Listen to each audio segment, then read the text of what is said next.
जब इंसान खाना खाने के तुरंत बाद ठंडा पानी पीता है तो वो बर्फ जैसा पानी गले से गुजारता हुआ पैथ तक पहुंचता है। पैथ के अंदर गर्म खाने के साथ मिलकर वो डाइजेशन को स्लो कर देता है, जिससे खाना तोड़ने में ज्यादा वक्त लगता है। ठंड का असर दिल तक पहुंचता है। रागों में हल्की सी सख्ती महसूस होती है। लंग्स भी उस ठंड को महसूस करते हैं और सांस लेने में हल्का बोझ लगता है। दिमाग एकदम से सिग्नल भेजता है, पहले फ्रेशनेस, फिर हल्की सी स्ट्रेस फीलिंग। ठंडा पानी तजगी देता है, लेकिन खाने के तुरंत बाद यह जिस्म को टेस्ट करता है। स्वाद भी जरूरी है, लेकिन वक्त और सेहत का ख्याल और भी जरूरी है। जब तुम बर्गर खाते हो ना, उस एक बाइटे के साथ तुम अपने जिस्म के अंदर एक केमिकल स्टॉर्म भेज रहे होते हो। बर्गर का चीज और ऑयल तुम्हारे दिल की नसून में चिपक जाता है, धीरे धीरे ब्लॉकेज बनाता है।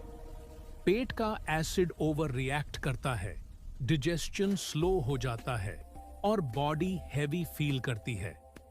लिवर एक्स्ट्रा काम करता है क्योंकि उसे ये सारी ग्रीस फिल्टर करनी पड़ती है। किडनीज सॉल्ट और टॉक्सिन्स निकालने में थक जाती हैं और लंग्स तक ऑक्सीजन कम पहुंचती है।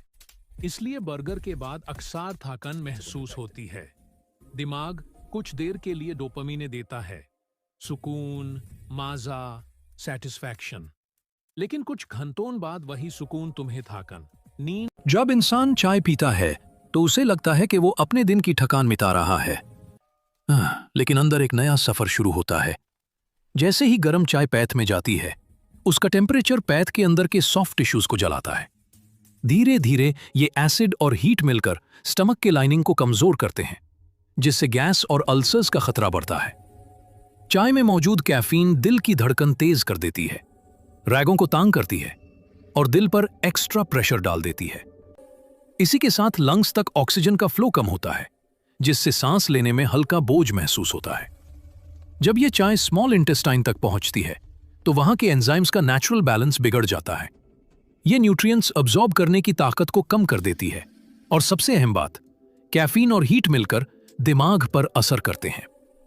पहले तो सुकून मिलता है, लेकिन बाद में एंजाइटी, टेंशन और नींद की कमी महसूस होती है।